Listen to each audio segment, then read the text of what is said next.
Seja bem-vindo! Ao primeiro Pumpcast. E a gente já tá chegando com tudo, com o primeiro tema que é...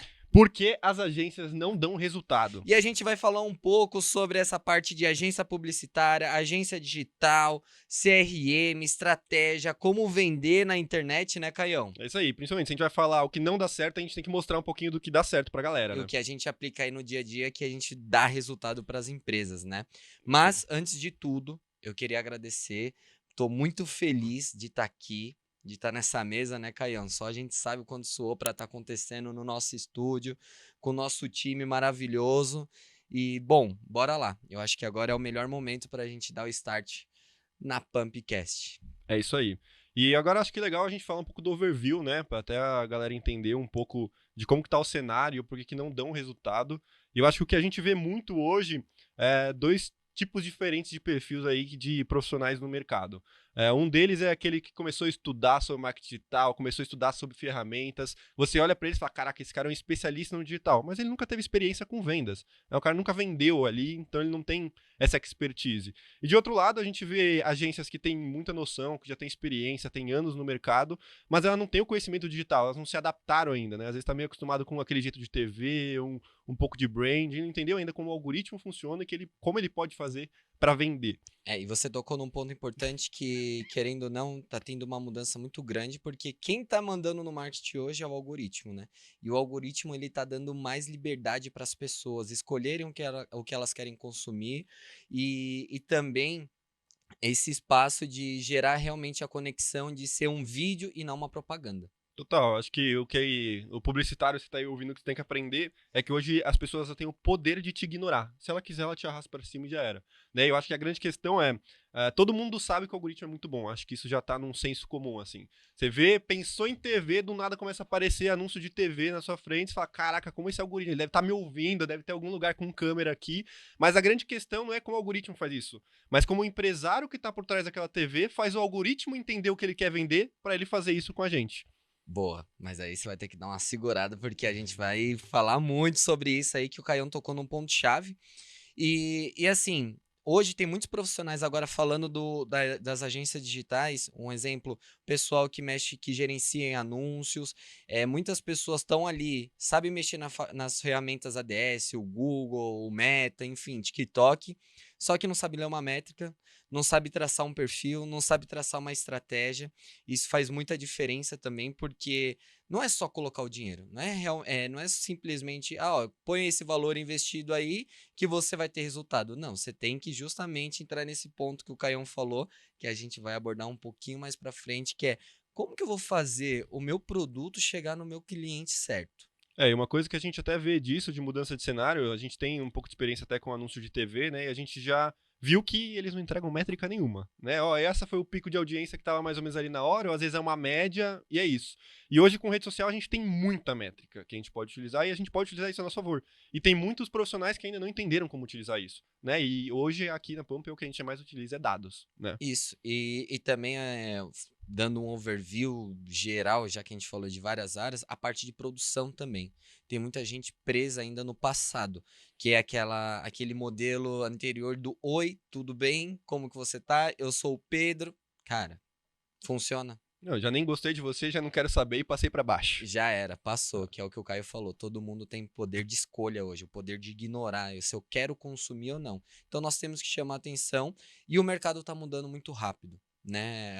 A forma de consumir conteúdo, cada momento tem algo novo, um modelo novo de gravação, um novo método de prender a atenção das pessoas, né? Uma coisa que a gente usa bastante exemplo aqui é aquela questão dos anos, né? Você pegar alguém de 1500 e jogar ela pro futuro 100 anos depois, cara, o mundo quase não mudou, né? Talvez as pessoas que ele conhece não existam mais, mas o mundo é mais ou menos o mesmo. Se você pegar alguém de 2000 e jogar pra 2010, completamente diferente. Pega e jogar pra 2020, muda mais ainda. E agora com inteligência artificial isso vai se tornar mais exponencial, né? Então quer dizer que cada vez mais você tem que se adaptar. E mais rápido. E a inteligência artificial, ela é boa para muitas coisas, mas tem muita gente confundindo entre fazer estratégia de marketing e terceirizar isso para inteligência artificial. Mas pode ser que a gente aborde aí esse assunto, porque nós também estamos desenvolvendo aplicativos relacionados à IA. A gente tem uma parte tech dentro da nossa empresa, mas vamos aí abordando essa parte de estratégia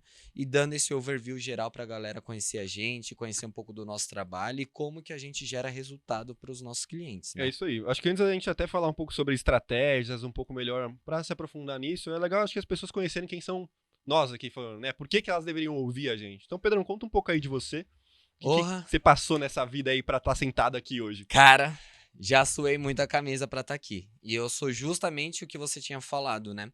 Que hoje tem muitas pessoas aí que falam que são estrategistas de vendas, mas na verdade eles são estrategistas de ferramentas, porque eles nunca venderam, né? Nunca tiveram experiência em vendas.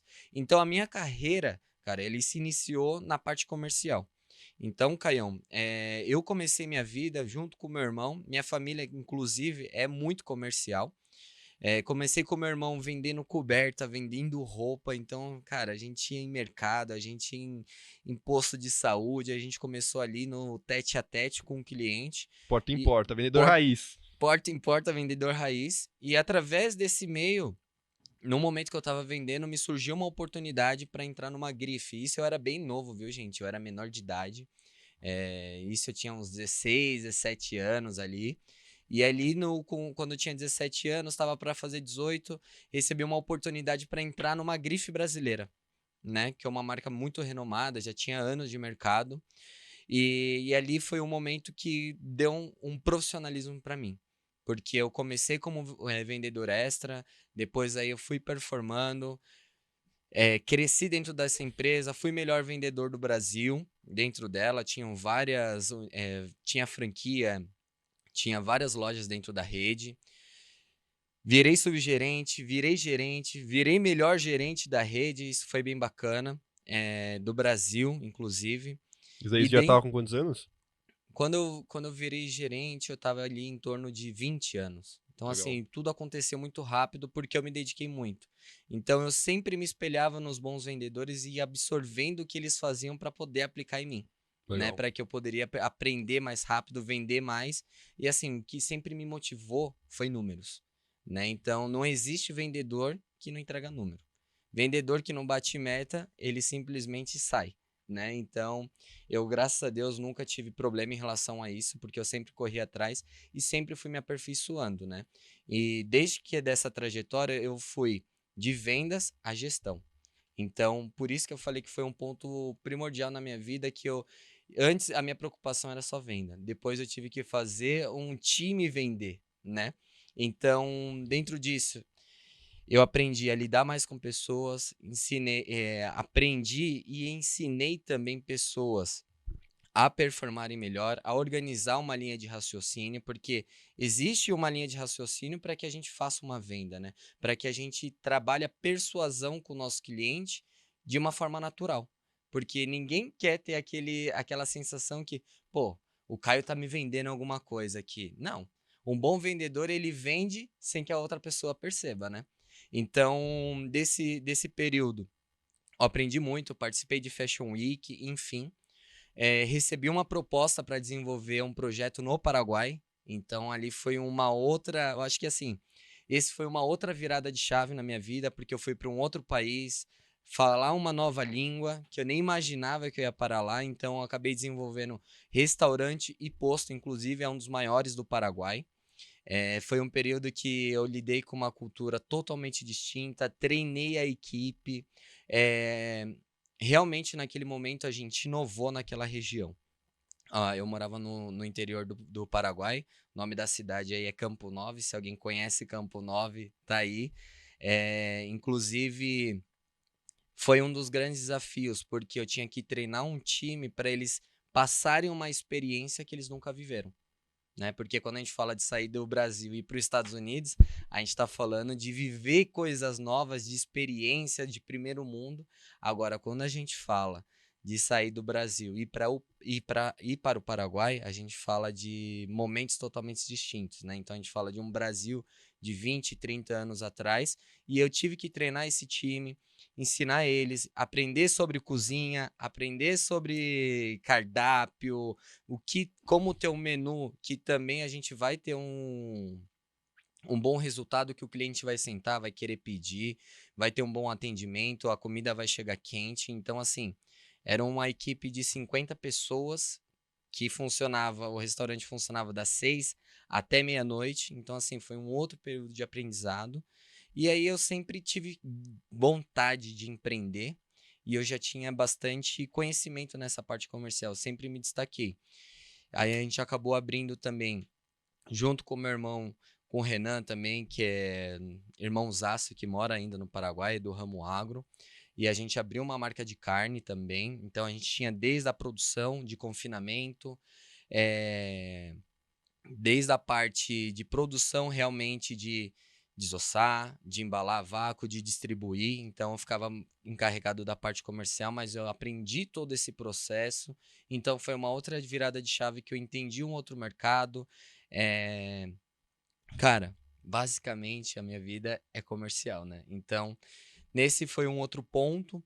E aí, por conta da inflação, por conta da alta da carne, a gente acabou fechando essa empresa, fechando entre aspas, né? A gente acabou vendendo ela, porque como o Brasil já estava sentindo, por exemplo, a inflação, e o Brasil é um país emergente, o Paraguai é um país mais pobre. Então, naquele momento, a gente preferiu tomar essa decisão do que tomar risco, né? Então, nesse meio tempo, eu ainda estava estudando tecnologia. Você vê que Legal. eu sempre não paro, né? Eu tô vivendo várias coisas diferentes, mas também ao mesmo tempo estou estudando, estou me aperfeiçoando e estou buscando coisas novas. E aí eu no Paraguai acabei tendo contato com a mineração, acabei entendendo esse mundo de criptomoeda, e aí a partir daquele momento eu acabei me propondo a ensinar pessoas. Então, assim, o brasileiro ele tem um dom de enganar o outro, né? Que é a famosa malandragem. Ao invés de usar isso para uma coisa positiva, o brasileiro usa para uma coisa negativa. Então, quando eu entendi esse mundo, estudando um pouco de programação, estudando tecnologia, eu comecei a criar conteúdos, ensinando as pessoas como elas ser independentes, como eu vou fazer um investimento em criptomoeda sem transferir meu dinheiro para ninguém, sem precisar confiar em ninguém e de forma autônoma, né? Então, esse era meu desafio. Então, a partir desse momento, eu comecei a gravar mais conteúdos, comecei a aprender mais sobre algoritmos e um detalhe. Todas as empresas que eu passei, que eu falei aqui, eu fazia o marketing.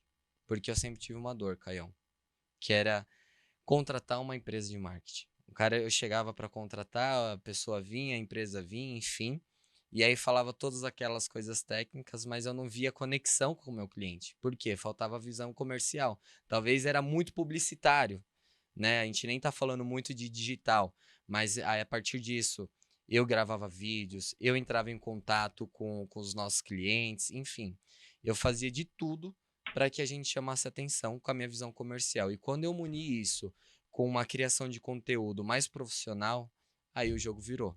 E aí, a partir disso, quando eu estava no segmento de criptomoeda, eu cresci nessa área, virei representante de uma das maiores exchanges do mundo naquele momento. Então, comecei a espalhar mais conteúdos, comecei a estudar cada vez mais. E aí, eu decidi voltar para o Brasil. A partir do momento que a gente vendeu a nossa empresa no Paraguai, eu decidi voltar para o Brasil. E aí eu apliquei isso dentro de uma empresa de varejo. Eu acabei virando gestor de marketing de uma grande empresa de varejo do norte e do nordeste, aí lojas de 2.000 metros quadrados, né, Caião?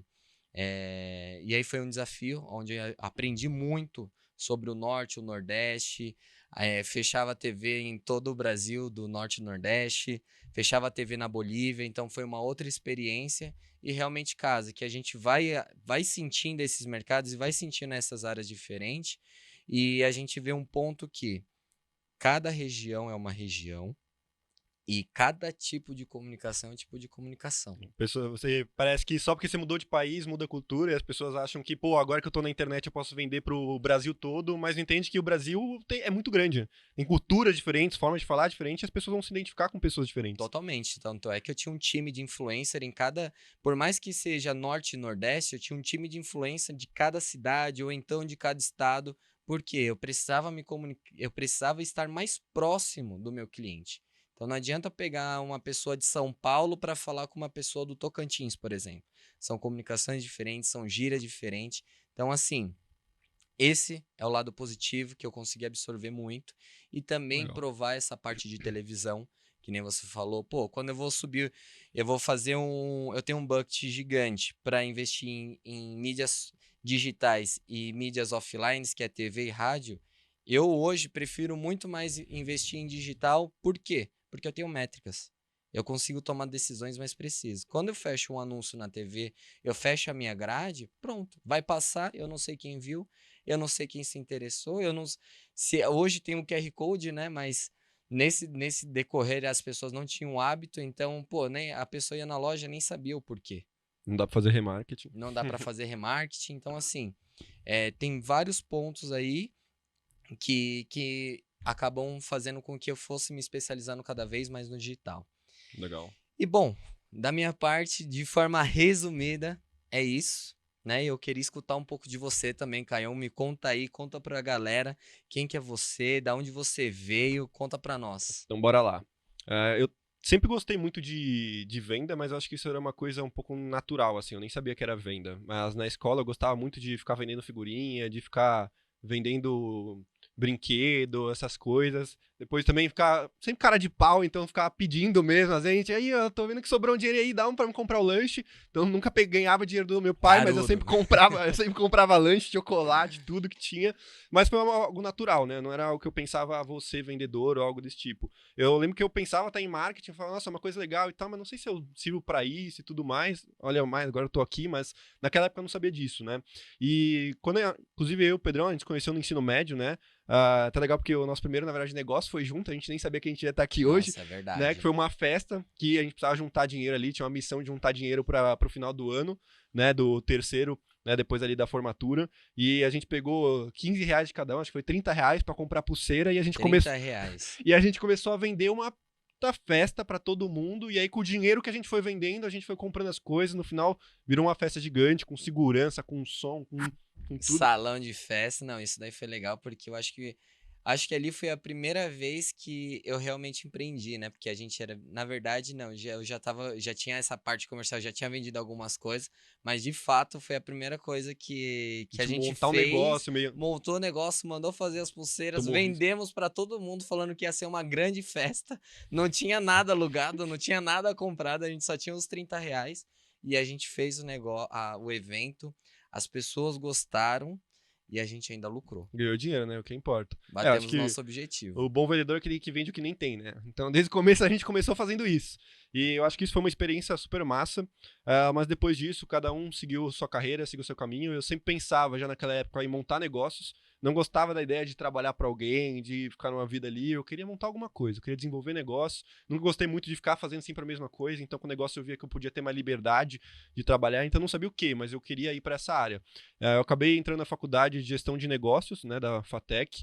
E lá eu tive duas principais paixões que eu gostei muito. Um era marketing. Eu já estudava um pouco ali no ensino médio, eu estava vendo o digital, o que estava acontecendo, mas não sabia como entrar. Mas eu sabia que ele tinha alguma coisa. Então eu comecei a estudar muito mais, eu tive professores muito bons de marketing lá, que trabalhavam na Adidas, que trabalhavam na ADBA, então isso foi expandindo a cabeça, aprendi um pouco sobre neuromarketing, adorei essa parte de pesquisa da parte do cérebro, de entender sobre o consumidor, mas eu gostei muito também de economia. Né? E naquela época eu acabei indo para esse lado, então com 18 anos eu entrei no mercado financeiro, fiquei lá em escritório de investimento até fazer uns 22 anos, eu devo ter ficado uns 4 anos no mercado financeiro. Eu passei por 2 escritórios, um da falecida Valpires, né, que é uma corretora que morreu aí, e depois eu fiquei num outro grande escritório também, que ele era principalmente de traders, então foi bem legal essa experiência, porque eu fui aprendendo muito sobre mercado, né? Então eu estudava estudos de casos de empresas que davam certo, eu aprendi a analisar balanço. Então, antes de ter empresa, eu comecei a fazer uma coisa que muitas empresas não fazem, né? Tem empresários que têm 10 anos e não sabem analisar um balanço, não sabem ter uma contabilidade organizada. Então, antes de eu vir para isso, eu já estava estudando sobre isso. Eu acho que isso me deu muita bagagem para estar onde está hoje e fazendo as coisas mais bem organizadas, né? E mais bem feitas, não cometendo talvez muitos erros que empresários cometem. E outra coisa que foi muito bom lá, acho que também a questão psicológica, né? Eu acho que quando você lida com o mercado financeiro, você tem que ter um psicológico muito centrado, né? E você tem que entender também que o dinheiro não é só dinheiro, ele é número. Então você tem que fazer o número trabalhar para você e depois a consequência é você ter dinheiro para gastar, para fazer outras coisas. Foram viragens de chaves que foram dando, não foi rápido também. Acho que foi depois, talvez, do primeiro ano achando que eu ia ficar rico, talvez depois do segundo ano que eu achei que ia ficar rico. No terceiro eu já falei, pera, não é assim, eu não vou ficar rico rápido. Eu preciso estudar, eu preciso entender e eu aprendi que, na verdade, no mercado você precisa ter dinheiro para fazer dinheiro, né? Foi legal também a experiência porque lá, nesse escritório onde eu tava, ele tinha vários grupos de estudo, né? Então eu conheci muita gente foda, a gente tinha oportunidade de entrar dentro de bancos, dentro de corretoras, conversei com gestores, com mesas de operações, então eu acabei aprendendo muito sobre aquilo, e lá dentro apareceu a oportunidade de criarem grupos de mentorias, onde nada mais é que grupos de discussão. Eu cheguei pro dono e falei assim, eu quero ser um mentor desse grupo de mentoria. Eu, cara de pau também, né? Porque eu era mais novo, eu tinha 19, 20 E é um anos. desafio, né? Um desafio total. Então lá tinha um monte de gente mais velha e eu assim lá, e aí, gente, hoje eu sou o mentor de vocês, né? Gente com 40 anos, com 30 anos, mas a ideia lá não era que eu ensinasse. Na verdade, eu precisava instigar a eles mesmos. Eu era mais um papel de questionador, né, para que eles entregassem resultado. Fazer o brainstorm acontecer. Isso aí, então a gente discutia bastante sobre as metas, sobre quais os problemas que eles estavam passando, sobre como estava indo. Eles me entregavam todos os dias, todos os traders que estavam dentro do meu grupo, me entregavam relatórios para eu analisar. Então eu fiquei muito bom de entender como funciona a cabeça de um trader, o que ele está fazendo, o que ele está pensando. Se hoje me dá um relatório, eu vejo pelo tempo de operação, que ele ficou em cada operação, o tamanho de contrato, o quanto ele entrou e saiu, eu já sei mais ou menos o que estava passando na cabeça dele, se ele desesperou, se não desesperou. Então foi um conhecimento muito bom que eu trouxe naquela época. Só que depois de um tempo, né, e até mesmo lá eu convivia muito com o investidor e com o empresário e eu percebia essa questão do digital, né? Muitos deles sabiam, cara, o digital tem dinheiro ali e se eu não tô ali, eu tô deixando dinheiro na mesa.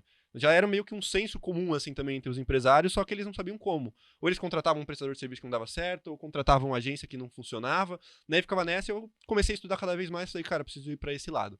E até que eu saí do escritório e eu falei, pronto, agora eu vou empreender, né? Agora eu vou entrar nisso. Eu saí do mercado financeiro até hoje, na verdade. Eu nunca saí do mercado financeiro, eu acho que eu saí daquele escritório. Quem entra não sai mais, né? Não sai mais. Até hoje invisto, até hoje gosto, até hoje tô lendo notícias, sempre tô muito acompanhando. Até porque, para você ser um empresário, eu acho que é importante você ter isso.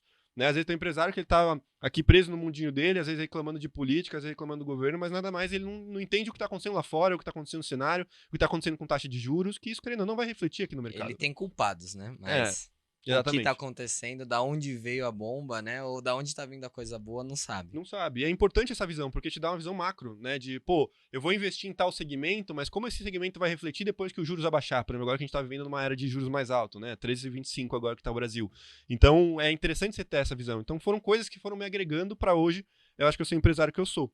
Mas, quando eu saí, eu comecei a estudar muito sobre dropshipping, que era uma coisa que estava passando. Eu acho que tinha duas coisas principais que estavam rodando muito naquela época. O mercado de infoproduto, né? Mas eu não tinha conhecimento para passar. Eu ia passar do mercado financeiro, mas eu olhava e falei, mano, é um monte de gente vendendo cursinho de como ganhar dinheiro, fácil, não sei, eu não quero entrar nisso.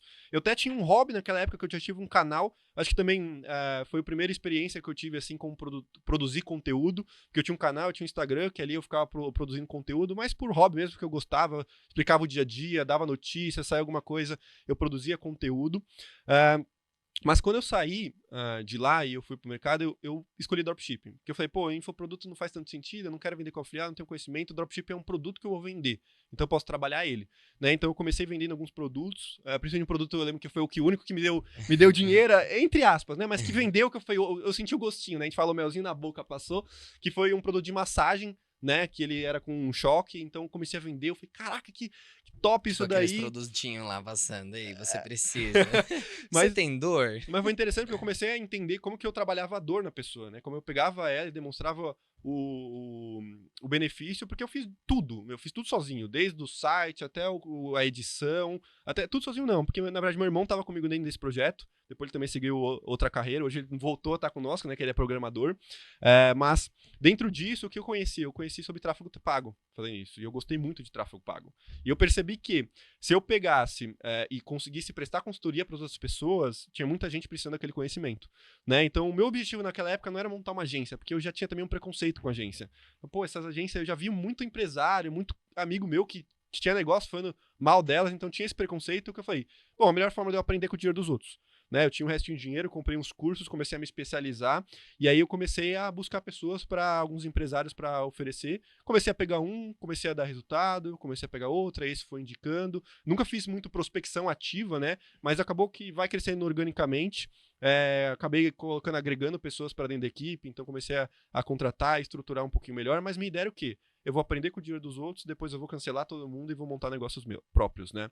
Só que uma coisa que eu fui aprendendo com isso é que tinha, de fato, uma dor muito grande no mercado. Então não tinha por que, eu como empresário, não tinha por que deixar aquela dor latente parada.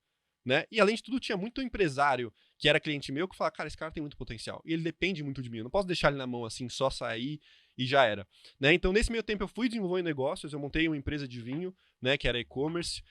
Depois, eu também desenvolvi empresa de plástico, inclusive tenho até hoje, que também funciona meio que no modelo de dropshipping. É interessante que tem gente que acha que dropshipping é algo que vai morrer, né? Mas não sabe que dropshipping, na verdade, é um modelo logístico de você trabalhar sem estoque. Eu não preciso trazer um produto da China, da AliExpress e vender para ser dropshipping. Não. Se eu trabalho sem ter estoque, é um modelo logístico de dropshipping. Então hoje. Não é a mercadoria em si, né? E Exatamente. sim o meio que você está A viabilizando, né? forma como você faz isso. Então hoje, para essa empresa de plástico que eu tenho, ela funciona no modelo dropshipping. Eu tenho um acordo com o fabricante e eu vendo, busco lá, entrega. Eu não, no caso, né? Não é mais eu, mas. Enfim, ele vai lá e entrega isso. E conforme foi passando o tempo, né, que eu fui percebendo isso, que eu queria entrar nesse negócio, que eu ia crescer, eu queria ainda continuar na mesma cultura, de não crescer como agência, de ter um monte de cliente, de entrar naquele negócio de perder controle, de perder qualidade, né, de ir para quantidade e não qualidade. Então, eu comecei a estruturar e eu pensei, pô, eu preciso de metodologias, eu preciso de processos para poder escalar com a estrutura, né, de uma maneira sólida. E eu acho que foi bem nesse momento que eu estava começando a estudar um pouco mais sobre isso, como que eu ia viabilizar isso, que aí você voltou pro Brasil. A gente já estava se falando um pouco, porque você começou a produzir muito conteúdo sobre mercado financeiro, né? Criptomoeda, então a gente já estava voltando a entrar em contato. E quando você voltou pro Brasil, você estava ainda mais forte na parte de marketing, né, porque você já estava gestor mesmo de marketing, estava num cargo disso. Então acho que é aí que a gente se encontrou e falou, pô, faz muito sentido a gente se unir. Eu acho que o lado que você tem, o lado que eu tenho, vai dar muito certo, e aí a gente fundou a Pump. E aí nasceu a Pump, fato. E esse momento foi, eu acho que. O legal é que nós se somamos em áreas distintas, né? Você estava muito para mercado, para métricas, análise de dados, e eu estava muito com contato humano e conteúdo. E aí a gente foi se aproximando por um objetivo único, que querendo ou não, a partir do momento que você saiu do mercado financeiro e você começou a entrar nessa parte de vendas, e eu já vivia isso, e eu estava fazendo essa transformação do humano para o digital, e você do digital, do mercado para o digital ali de forma direta, quando a gente uniu foi uma coisa que se encaixou, e hoje a gente soma aí vários mercados, né? E entrando nessa parte, hoje a nossa especialidade é Vender. Depende. Se você vende, a gente trabalha com você. que é o Growth Hacking. Literalmente, a gente se titula como uma empresa de Growth Hacking, que o Growth é de crescimento e o Hacking da gente buscar brechas para que realmente a gente encontre o resultado que o cliente espera. Seja ele um alcance, seja ele vendas, seja ele um impacto, enfim. Ou coletar um dado diferenciado, né, Caião? É isso aí. E eu acho que as pessoas às vezes não entendem muito o que é growth hacking. Né? Eu acho que é uma terminologia que veio lá de fora, depois ela acabou entrando no Brasil, mas já ficou meio que as agências pegaram esse termo para elas e continuou a mesma coisa, só que agora elas chamam de growth hacking. Né? Mas eu acho que growth hacking é você achar estratégias fora do comum. Né? Você sair da casinha para gerar resultado. E o foco hoje da Pump, ele é vendas. Né, ele é resultado. Então, se você tá na Pump e você pega e não tem resultado, eu não vou chegar para você como agência, pô, mas olha o meu trabalho eu tô fazendo, olha aqui Tô seu Instagram como tá publicando. bonitinho, olha as visualização, olha aqui a quantidade de contato, acho que o problema tá no seu comercial. Não, você não tá vendendo, tá algum problema. A gente tem que fazer algo para resolver. Curtida, engajamento não coloca dinheiro no bolso. Eu acho que ela é o mínimo que tem que ter. Né? Mas o principal é vender. Porque nenhum empresário vai continuar investindo recurso em algo que não gera retorno. Né? Eu acho que esse é o princípio. Engajamento não é lucro. Não é lucro. Acho que é a grande diferença, na verdade, de investimento e custo. Né? Tanto é que se você é prestador de serviço, se você é uma agência e o seu cliente está falando, pô, mas o custo está alto, é porque ele não está tendo resultado. Porque a partir do momento que o investimento começa a trazer resultado, ele vira um investimento de fato. Se o investimento não traz resultado, ele é custo. Né? Justamente. Simples. Justamente. E tanto é que hoje a gente tem um time aí incrível. Hoje a gente pode bater no peito e falar que a gente tem um time sólido. Obrigado a todos da Pump que fazem a diferença com todos os nossos clientes, com toda a dedicação, porque essa é a nossa cultura e a gente terceiriza e compartilha essa responsabilidade com cada um, né? Porque cada um tem uma peça fundamental, seja designer, seja editor, seja redator, seja um gestor de projeto, seja um desenvolvedor de site, enfim, todas as áreas que tem dentro da Pump hoje, sempre o foco é como que eu vou trazer o resultado que o meu cliente espera. O que que eu posso fazer de diferente? Que informação eu posso buscar, né? Então, quando a gente vai analisar um segmento novo, o Caião busca mercado, busca balanço, a gente vê isso também, a gente busca referência de fora para que a gente traga algo novo, para que a gente inove e realmente a gente impacte o nosso público de forma positiva. Eu acho que todo mundo aqui da Pump, independente da área, ele é estratégico. Né? Seja editor, é editor estratégico, design, é design estratégico, redator, é redator estratégico, porque todos eles são motivados a resultado.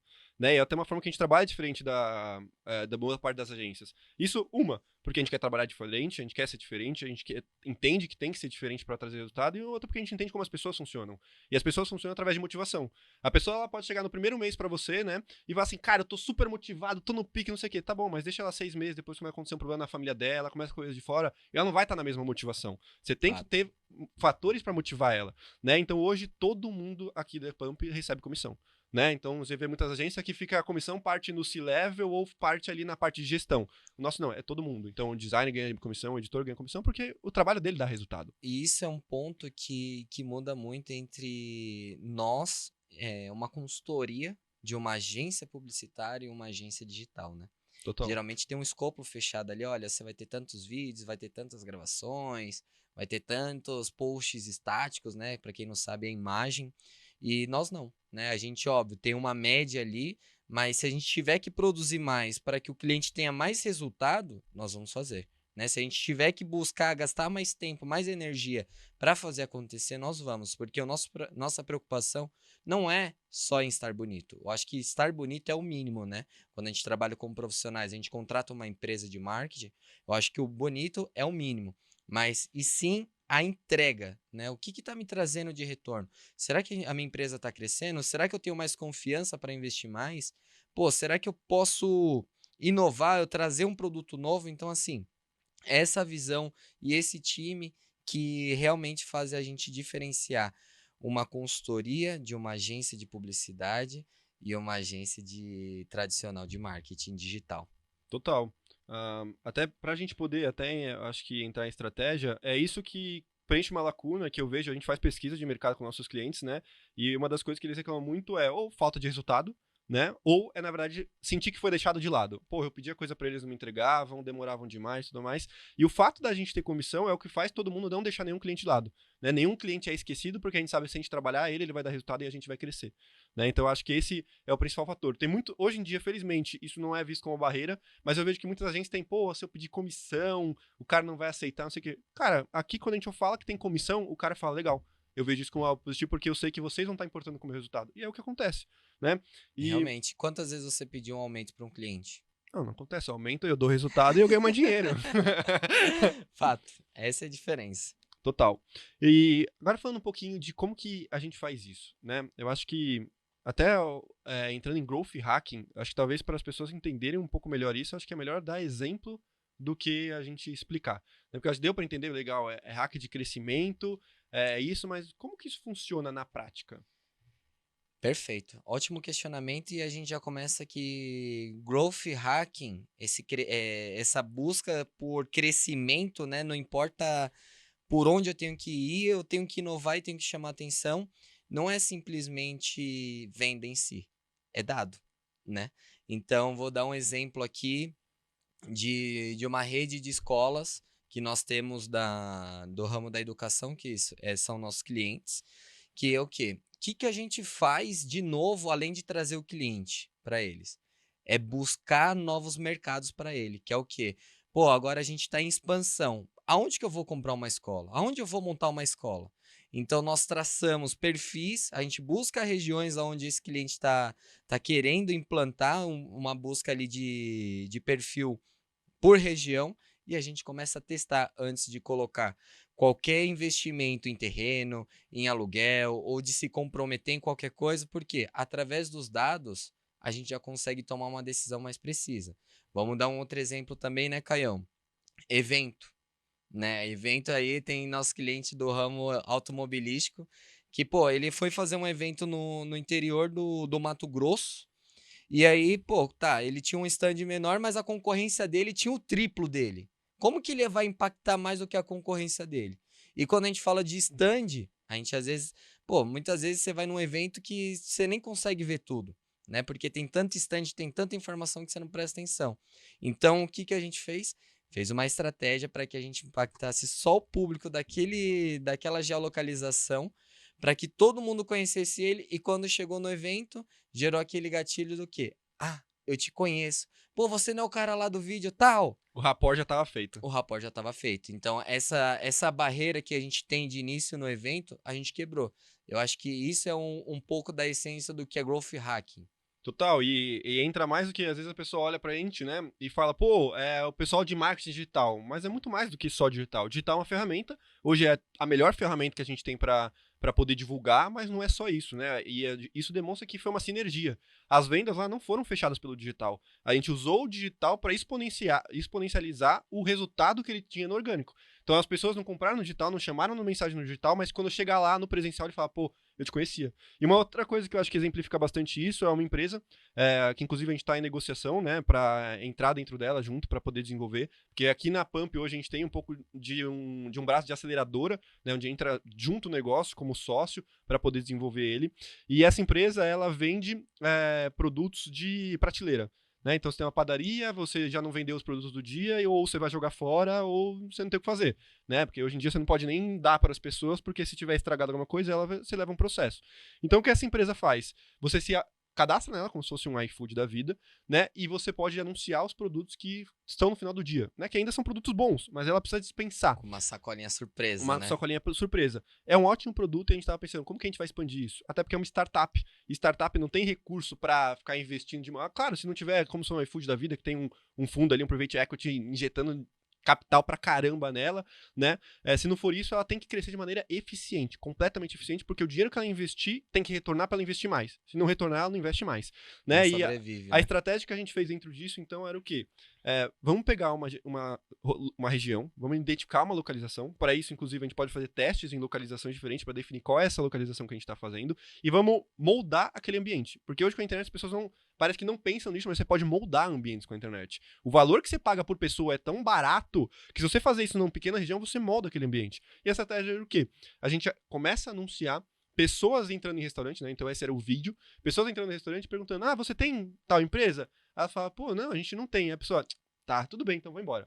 E ia embora. Aí chegava um outro restaurante, uma outra pessoa, oi, você tem tal empresa? Aí não tem, ela, tá, tudo bem, então vou embora. E esse, tá, e embora, tá, e embora, acaba ficando quase um jingle, né, que fica na cabeça da pessoa. Então, o empresário, ele sendo impactado várias vezes com isso. E a ideia era, inclusive, até ver com a prefeitura, pra gente moldar todas as lixeiras daquele bairro. Então, com pouco dinheiro, eu ia moldar aquele ambiente e os empresários iam sair na rua, ver um monte de lixeira. Começar a receber no Instagram um monte de gente falando, pô, um monte de gente pedindo o restaurante, não tem, daquele sempre... Tá, ir embora, o cara fala, cara, a empresa tá crescendo, todo mundo tá querendo isso, eu preciso disso. Eu preciso. Mas nada mais ela sabe que é só naquela região, né? Mas isso é growth hacking, é utilizar o digital, é utilizar todas as estratégias que estão para eu conseguir crescimento. Né? E isso não necessariamente é vir do digital, mas eu tenho certeza que essa estratégia, né, ela gera mais resultado. Pode ser um carro de som, pode ser uma publicidade na TV, dependendo da região. Ainda mais que no Nordeste, né, funciona bastante esse tipo de Pode estratégia. ser uma pessoa na porta da loja, pode ser um evento no meio de uma praça, depende de tudo. Depende do resultado que a gente quer ter no final. Então, eu acho que dentro desse todo esse contexto, querendo ou não, nós estamos trabalhando a persuasão de forma diferente, né? Para que a gente introduza o cliente dentro da nossa esteira de produtos e ele realmente possa escolher e a gente gerar necessidade para ele. Porque ninguém compra uma coisa só por impulso. Sim, existe muita venda por impulso de a gente fazer essa estratégia ou o produto em si, mas quando a gente conscientiza, gera necessidade, fica muito mais fácil. O cliente compra feliz e ainda indica para outro cliente e recompra de novo. Eu acho que isso daí é um pouco de você entender como funciona o processo de venda dentro da cabeça das pessoas, né? As pessoas, na verdade, ela compram no subconsciente dela e depois no consciente. Então, tanto é que tem 3 tipos de cérebro que fazem, né? Que é de acordo com a evolução. Que é o cérebro reptiliano, que é o mais básico de todos, que ele é relacionado a instinto. Então, por exemplo, se eu conseguir te oferecer alguma coisa que você sente que você vai proteger melhor sua família ou proteger melhor sua vida, é instintivo que você vai querer aquilo. O segundo cérebro é o límbico, né? Que é o emocional. Então, se eu falar, por exemplo, que você vai chamar a atenção das mulheres, que naquele carrão você vai, cara, é emocional, e você vai comprar aquilo. E o último é o cérebro consciente. Então, você primeiro tem que vender para os cérebros inconscientes da pessoa, e depois você dá argumentos para ela falar, isso é lógico. E aí ela vai comprar, né? Fato. E eu acho que, voltando até o começo de tudo, né, que a gente falou, pô, como uma pessoa, um empresário que tá por trás de um anúncio que atinge você, o Essa que aí que é ele chave, hein? faz para fazer o algoritmo te entender? E eu acho que isso tá uma das principais coisas que os publicitários ainda não entenderam. Porque a gente vê ainda muitas empresas que investem muito dinheiro para fazer uma alta produção e tudo mais, e eles jogam um vídeo na rede social que era um vídeo de TV. Né? E por que isso não funciona? Primeiro, aquilo que a gente falou no começo. Hoje as pessoas têm eles têm o direito, não é o direito, eles têm o poder de te ignorar. Se eles têm o poder de te ignorar, você nos primeiros segundos tem que atrair a atenção dele. Então não adianta nada eu começar com um vídeo que eu vou começar com uma história que vai mostrar às vezes o chão, aí não sei o quê, e no 10º a pessoa vai entender. Cara, a pessoa já passou pro lado. Não adianta nada eu comecei um vídeo, oi, tudo bem, me apresentar? Cara, a pessoa não quer saber quem é você. Você não chamou a atenção dela, você não mostrou nada que chame a atenção dela para ela querer saber quem é você. Então acho que o primeiro ponto é você conseguir usar os primeiros segundos de um vídeo para chamar a atenção. Eu acho que é isso que os publicitários deviam aprender. E segundo que é assim que a gente consegue treinar o algoritmo, né? Porque a gente precisa mostrar para o algoritmo quem é o nosso perfil de público. Antigamente, um tempo atrás, até antes das guerras do TikTok, né, que veio com guerra de vídeo curtos, a gente tinha muita imagem, né? E na imagem, as pessoas, para demonstrar que elas tinham interesse naquilo, muitas vezes elas tinham que tomar uma ação consciente. Que era curtir, que era enviar para alguém, que era mandar mensagem. Com vídeo, a gente consegue ter essa informação mesmo que você não tome nenhuma ação. Porque se eu faço um vídeo, você quer vender mais na internet, mas não sabe como, e aí eu faço um vídeo explicando um pouco daquilo, cara, eu sei que quando as pessoas que assistirem pelo menos 70% desse vídeo, é grande chance dela querer vender mais no digital e não saber como, ou conhecer alguém que quer vender no digital e não sabe como. Porque senão eu não pararia para assistir aquele vídeo. Né? Então, a partir do momento que eu faço vídeos com chamadas bem direcionadas, eu vou entender que a pessoa que assistiu aquele vídeo é meu público, eu posso soltar remarketing depois para ela, mas o algoritmo vai começar a entender isso e ele vai começar a procurar. Bom, as pessoas que assistem esse vídeo é as pessoas que estão interessadas. Qual que é o perfil dela? Pô, o perfil dela é que ela é empresário. O perfil dela é que ela está estudando sobre marketing. Então, qual que é o perfil? Como eu vou buscar pessoas parecidas? E aí ele começa a te mostrar para essas pessoas. Perfeito. E até tem no livro do TikTok uma pesquisa que eles fizeram que o nosso cérebro demora 3 segundos para definir se ele vai assistir um vídeo ou não. Né? E isso difere também, entra numa parte de branding. Porque hoje muitas empresas, você vai ver um vídeo nas redes sociais, tá cheio de logo, a pessoa tá falando oi, tudo bem? E nós ainda, vamos falar aí quem tem de 20 anos para cima ou de 15 anos para cima, vamos colocar aí de 15 anos para cima, tem uma alta vacinação que é o quê? Propaganda. Toda vez que Ninguém você gosta. via propaganda na TV, você não queria propaganda. Pô, na melhor parte, vem a propaganda. Na melhor parte, vem a propaganda. Ou seja, o seu próprio subconsciente já estava ali. Poxa, de novo isso, quero passar. Então, quando a gente migrou para o digital, essa independência de eu escolher, de chamar minha atenção, ficou muito mais forte, né? O público hoje, ele escolhe o que ele quer consumir. Então, é justo o que você falou, Caião. Se a gente não chamar atenção nos 3 primeiros segundos e despertar o interesse e dar uma continuidade no roteiro e continuar engajando e tocando nas dores, a pessoa não se prende, ela sai, ela não se conecta, né? Total. E isso entra muito no que é assim, é o dinheiro que paga, é o dinheiro que compra, mas é a energia, é o momento que eu tô consumindo ali que vai fazer com que eu vou tomar uma atitude consciente ou então até emocional ali pô, vou comprar isso aqui porque eu tô precisando, já me despertou interesse, e aquela compra vapt-vupt, né? Total, eu acho que a primeira lição, acho que forte desse podcast é os 3 primeiros segundos, você precisa saber isso, né? É ali que você vai conseguir chamar a atenção do seu público e vai conseguir treinar melhor o algoritmo. E a segunda coisa é exatamente esse ponto que você falou. Hoje as pessoas elas estão vacinadas contra anúncio. Ninguém gosta de anúncio, ninguém gosta de vendedor enchendo o saco. Então, para você vender na internet, você não pode nem ser muito venda, né? Senão você parece um catálogo, e ninguém quer ver catálogo, as pessoas estão na rede social por lazer, né? E você também não pode ser muito conteúdo. E até um erro também que hoje as pessoas que têm conhecimento de digital e não têm conhecimento de vendas fazem, que é trends, quer coisa viral, mas, cara, a pessoa que tá assistindo aquele viral seu, ela de fato é seu público? Ou você vê muitas empresas, né, que às vezes é o próprios funcionários que fazem o Instagram, que faz aquele conteúdo, quando o cliente chega na minha loja, o que eu penso, pô, o seu cliente que você tem que atrair, você tá falando que você vai atender mal ele, ou quando ele entra na sua loja, você não quer atender ele, tipo, não faz nada de sentido. E o outro ponto também é que com um vídeo desse, sabe quem que atrai, né? Concorrente. Pô, quem que vai curtir um vídeo desse? É o concorrente, é o cara que vive a mesma realidade atrás do balcão que você. Total, você tem que pensar no conteúdo, em como que você vai atrair o seu público, né? Às vezes, tem empresas que você pensa, pô, mas essa empresa não faz sentido estar no digital, sei lá, uma empresa que vende produtos de usinagem. Você fala, cara, como que esse cara vai comprar um produto digital? Cara, mas você tem que entender o quê? O que o seu público gosta de consumir.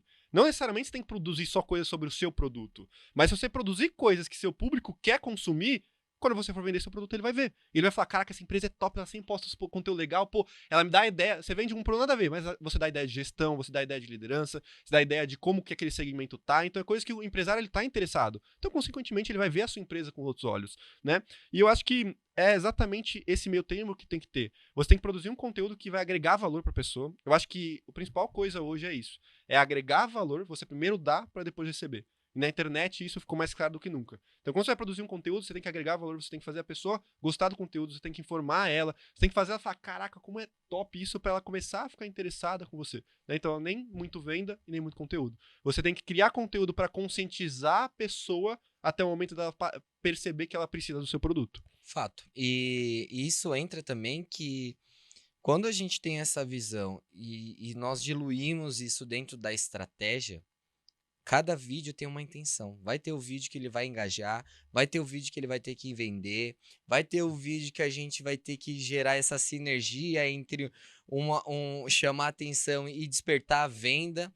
E dentro de todo esse conjunto, a gente vai tocando em vários pontos e vai fazendo com que a pessoa lembre de você e desperte a confiança para realmente comprar o seu produto, contratar o seu serviço.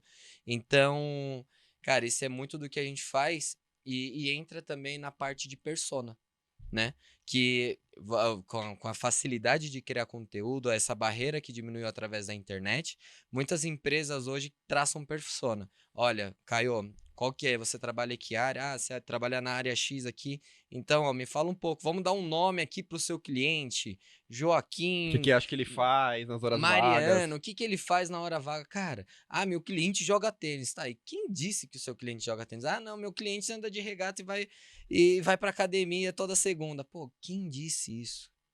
Eu acho que esse é um problema, inclusive, também desse público que aprendeu demais a estudar e não tem experiência com venda, né? Começa a tirar coisas da cabeça porque persona é muito ensinado. E faz sentido, mas persona tem que ser construída, né? Você não pode tirar por achismo. É dado. É dado total. Então, isso é uma das coisas que difere nós dos outros, né? Da nossa concorrência, que é o quê? Justamente nós traçarmos perfis de público, entendermos, fazerem várias hipóteses de criativos, testar, trazer esses dados para casa, ou analisar junto com o time, e o time que a gente fala é o time tanto estratégico e tanto de criação, que linka com o que o Caião falou lá atrás, que é o quê? Hoje todo mundo da Pump é estratégico, não importa a área que ele está. Então, se a pessoa está dentro do projeto, ela tem que entender os dados, que seja para produzir um vídeo, que seja para produzir uma imagem, para fazer um roteiro, enfim, para fazer uma arte. É isso que vai diferir com que a gente construa uma persona, entenda o mercado, entregue dado para o cliente, porque através desses dados ele também consegue tomar decisões, que seja criar um novo produto, que seja tirar o produto da prateleira, enfim, e ter mais resultado. Eu acho que isso também é um pouco do porquê a gente é uma consultoria e não uma agência. Né? A gente traz dados, então isso que você estava explicando é exatamente a metodologia que a gente desenvolveu para trabalhar hoje em mais de 20 segmentos. Né? Pô, como que eu trabalho em 20 segmentos diferentes? Você tem que aprender muito? Tem que estudar muito sobre todos eles? Tem, mas tem que desenvolver uma metodologia. E quando você fala de desenvolver metodologia numa empresa para escalar, você fala de padronizar. Mas como eu padronizo algo que não pode ser padronizado? Eu não posso fazer tudo igual nos meus clientes. Marketing é inovar. Você tem que fazer algo novo, você tem que criar algo novo, senão não vai dar certo. Né? Então a nossa metodologia ela é baseada exatamente no que você falou. Né? Então a gente mapear todas as coisas que acha que vai chamar a atenção do público, testar essas coisas no mercado e o mercado vai dizer o que ele quer, aonde a gente deve investir energia. né? E a partir disso a gente vai desenvolver toda a estratégia. E a partir disso, aí a estratégia começa a mudar. Então no começo a gente tem um processo, mas a partir dos dados, ela vai se ramificando, vai mudando, fazendo com que clientes às vezes da mesma área vão ter essências diferentes, então consequentemente ele vai ter comunicação diferente e estratégias completamente diferentes, né? Justamente, eu acho que um exemplo nítido é eu e você. Se tiver uma estratégia padrão para mim, não vai funcionar para você. Se tiver para você, não vai funcionar para mim. Por quê? Exatamente. Então, agora, se a gente entende, se a gente tem uma metodologia que entende todo o mercado e quem vão ser os públicos que vai se atrair pelo seu perfil ou pelo meu, e começar a trabalhar em cima disso, o jogo mudou. Então, é isso que difere a gente, né? Que é o diferencial de juntar esses dados, de unir junto com a produção de conteúdos e realmente fazer acontecer. Total, e quando a gente vai além disso, né? Porque é o que você falou, às vezes molda o negócio. Então, quando a gente começa a fazer esses testes, a gente vai dando direcional para o empresário tomar ações mais estratégicas. Que vai o que foi no começo, o tráfego não é só para vender. O tráfego ele serve para obter dado, né? Então, hoje, a própria rede de escola que você falou, a gente descobriu coisas nela, como por exemplo o ramo de inclusão, que hoje desenvolveu um negócio que na verdade está desenvolvendo mais outro negócio. Então, a gente fez a empresa se moldar, né, para poder aceitar aquele público. Porque a gente não pegou e tirou do achismo, eu acho que o que vai vender é balé.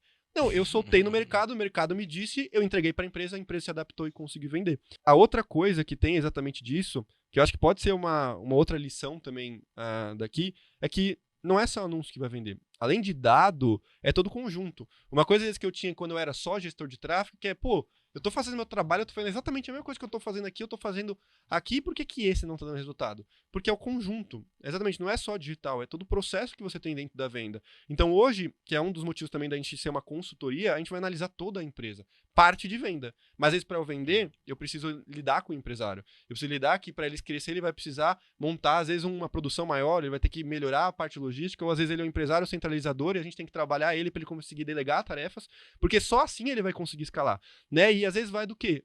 Eu tenho um criativo bom, eu tenho tudo processo bom, mas quando chega no comercial morre. Então, eu tenho que entender, eu tenho que analisar o comercial, tanto que lá tem a TV, que a gente sempre fica analisando os WhatsApps do cliente, né? Porque às vezes eu preciso dar uma consultoria pro comercial dele para ele conseguir vender melhor e aí sim ele dá resultado. Então, acaba sendo que a partir da venda a gente analisa toda a empresa dele para fazer com que ele cresça, para fazer com que ele fature. Fato, o cliente, o empresário hoje, que ele não sabe o que é um CRM, ele tá fardado ao fracasso. Porque Total. o marketing, ele não é nem o começo e nem o fim. O marketing, ele é o meio, né? Então, o começo é o produto, a fabricação, a origem do serviço. O marketing entende todos esses processos, entende todos os benefícios diferenciais e potencializa isso para o público. Se a gente atingir o público certo e chegar no atendimento ruim, não dá certo. Morre. Então, Total. toda essa estratégia do meio para trás, ele acabou morrendo no comercial. Então, quando o empresário ele tem uma gestão de CRM, onde ele entende o cliente dele, ele entende os perfis que ele traça. Eu tenho que chamar esse cliente daqui a 3 meses, agora não é o melhor momento. Meu produto ele tá caro. Meu produto ele tá barato. Quando ele começa a ter também essas métricas da gestão da carteira dele, o jogo muda. Porque ele também consegue tomar mais decisões assertivas. E assim, quando a gente alcança novas pessoas, a gente atrai venda. Quando a gente trabalha o nosso CRM, realmente a gente traz lucro para dentro da empresa. Realmente a gente consegue fazer todo esse trabalho com que a gente faça, que eu acho que é o essencial de toda empresa, que é a fidelização do cliente. Total. É quando o cliente precisar de algo parecido com o meu serviço ou produto, ele lembrar de mim antes. Ele me consultar, ele perguntar, ele ver se realmente ver não, né? Eu acho que priorizar e falar assim, deixa eu ver ali com os meninos da Pump, por exemplo, esse produto, esse serviço tecnológico aqui para eu entender melhor. Total, que isso é o LTV, né? Que é Lifetime Value. Que nada mais é do que o quanto o cliente gasta ao longo do tempo com você. Tem muita, e eu acho que vejo também agência que não se preocupa com isso, né? Às vezes a gente, não, eu quero vender, mas você não sabe que a pessoa mais fácil de vender é aquela que já confiou uma vez em você. Pra que você vai ficar tentando buscar um monte de gente nova, sendo que você tem um monte de gente dentro que você pode trabalhar ela, né? Então, quando a gente pega um cliente, exatamente esse é a grande questão de você pensar em crescimento, em aumentar faturamento e não só em parecer o marketing para inglês ver. Não, eu tô fazendo meu trabalho. Se a gente tá preocupado em ganhar mais comissão, se a gente tá preocupado em crescimento, eu tenho que analisar para LTV. Eu tenho que analisar para o que tá fazendo dentro, o pós-venda, né? Eu tenho que, então, quando a gente trabalha um cliente, a gente vai começar a trabalhar o produto dele, mas a gente já vai estar pensando em 3, 4 passos para frente. Como vou montar uma esteira de produto para poder fazer com que o LTV desse cliente aumente? Né? Eu acho que isso é uma coisa que muita gente já deixa de lado. Né? Não se preocupa. Fato. E isso faz toda a diferença. Total. Caião, que papo top, hein? Top. Acho que tem 3 principais lições que eu vou pontuar aqui, novamente, que é: se preocupe com os 3 segundos, porque o algoritmo liga muito para isso, e as pessoas têm poder de ignorar você completamente se elas quiserem.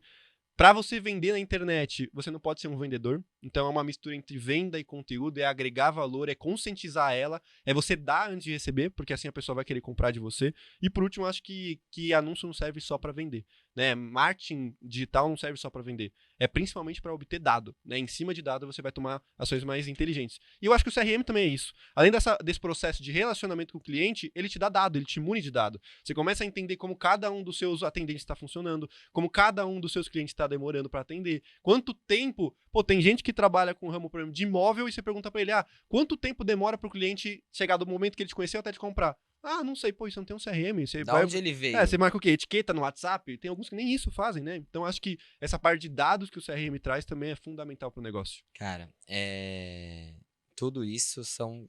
Se os empresários entenderem toda essa conversa, priorizarem esses pontos, cara, dá certo. Dá certo. Total. Porque isso a gente testa em vários mercados e a gente gera conexão. Se eu pudesse falar para um empresário aqui agora, o que ele tem que fazer com o cliente dele é uma única coisa: despertar a necessidade.